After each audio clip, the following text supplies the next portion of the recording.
Hi guys, in this video I'm going to show you how to use our extra shells and our key blades to save you money on the returns. So if we return this in the portal, this would be like $70 to $80 our cost or the owner's cost to return it because there's all the components in there versus returning just the body and the shell.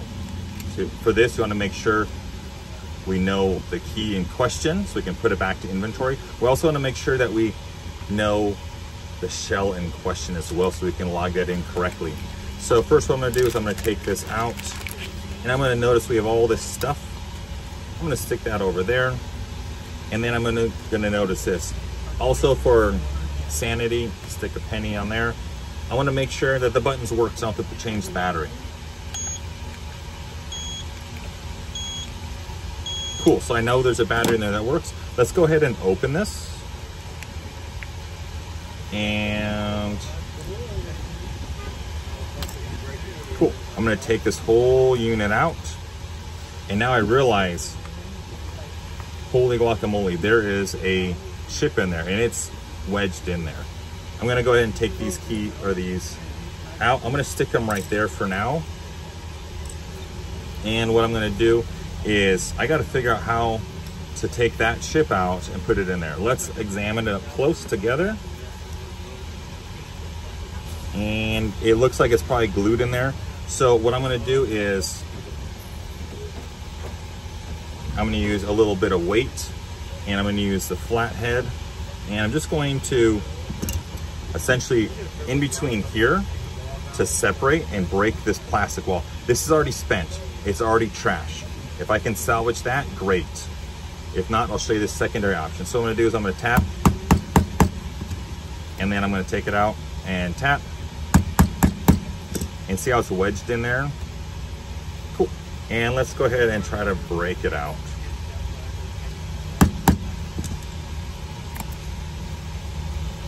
And once again.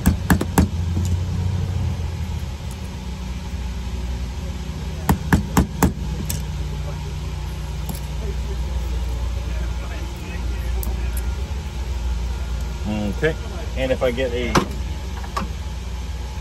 small pair of pliers, I can grab this material and twist it out like a sardine can lid. Cool. Now if you're curious, like, hey, what about putting that back in? If I really need to, I can press, and if I have to put this back in, it will fit if I cut that off. And you can put some putty in there to hold it in place. So I got most of it out. Let's go ahead and try to take a little more. And now I'm going to press in between here. And if I can't get it out, I'll show you the secondary option, which works if they're glued in like this. Cool. So you hear that pop, and I got it loose. And let's go ahead and pry, pry, pry, pry, and pry. I found it. Now, worst case, if that popped out and I lost it, this is what we would do.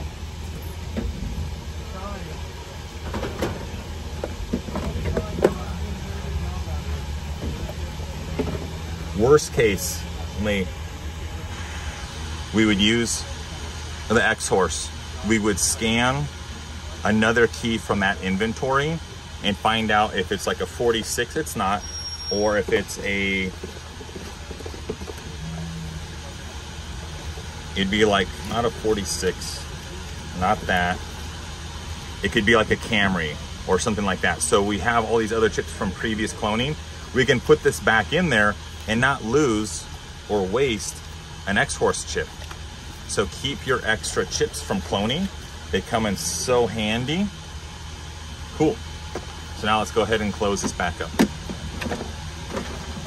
So we have the chip, we have the trash. We'll stick it there. We'll stick the body of that there. We'll stick the bag there. We're going to take that trash and put it there.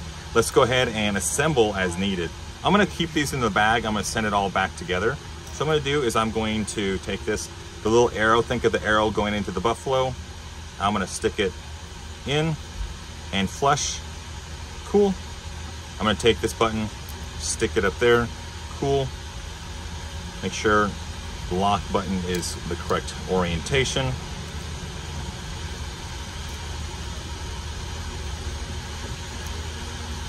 And this is why you never want to take the keys apart while you're, oh, now I notice it's very tight. It's a tight fit. So I'm just gonna automatically stop. This one is loose. This button is very tight. I don't want to spend time filing, so I'm just going to abort. I'm gonna grab the buttons that came with this shell, and I'm gonna use that. But I'm still gonna return those buttons because the client will like that, and I don't want to technically be accused of stealing or keeping stuff that's not mine. So I'm just gonna pop it in, and now when I press, it's nice and loose. Good. You don't want a sticky button because that will drain the battery and cause issues and make the customer upset. So I'm just gonna pop it back in. Cool, close it, and then we check. Green, green, green, good. So all the buttons nice and clicking. If I went with those buttons from the previous shell, it would be stuck and cause issues. And now what I can do is I can put this back to inventory in this bag. I'm gonna take these junk parts, stick it in this bag, label it as that, and then send it out as a return, and easy peasy. This will cost a couple dollars versus a couple dozen dollars or more. Hope that makes sense. Please use this to save you a lot of money. Yeah, it spent 5 minutes out of my time, but it's very valuable.